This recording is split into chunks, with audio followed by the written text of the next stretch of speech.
The sport of snowmobiling was born in the Northland, a region known for the snow and cold. Northlanders from Hibbing to Ashland were among the founders of the hobby. Dave Anderson takes a look at the glory days of the winter pastime in this week's Holding On to History.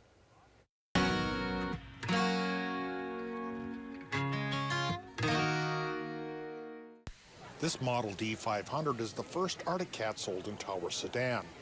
It was personally delivered from the factory to original owner Dave Desnoy in 1962.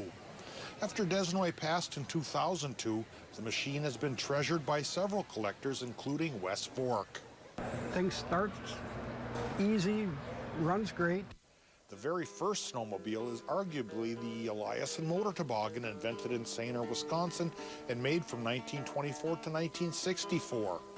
The motor toboggan influenced the design of the first Polaris in 1955, and wilderness legend Dorothy Moulter became one of the first Polaris Snow Traveler owners.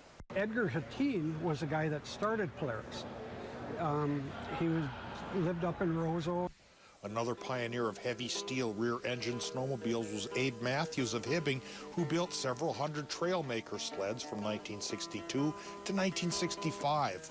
Around the same time after selling Polaris, Edgar Hattin moved to Thief River Falls and started Arctic Cat.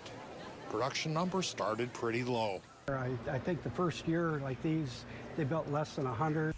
The big work behemoths were quickly chased off the snow by the nimble Skidoo built by Armand Bombardier in Canada. I credit Armand Bombardier to create a smaller little version because he saw a recreational market. That's when snowmobiling exploded into a fad where everyone who could turn a wrench started building machines. Ashland gave birth to the Viking snowmobile in 1967, and that helped feed the sled frenzy of 100 or so manufacturers that peaked in 1971 and 72. The climate period 1940 to 1970 was cold and snowy, but the rest of the 70s started a warmer and drier period. Low snow conditions, the gas crisis. It was a marketplace that imploded, and they went down to about 8 manufacturers. Now it is down to 3. Having Tower family roots, I've known Wes Vork's D500 since childhood. I'm glad he's taking such good care of it.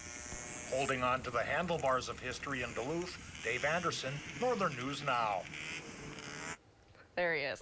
Wes Vork says research into his D500 indicates it is the first machine to bear the Arctic Cat name. That may explain why the company tried to buy it back from the original owner in the 70s.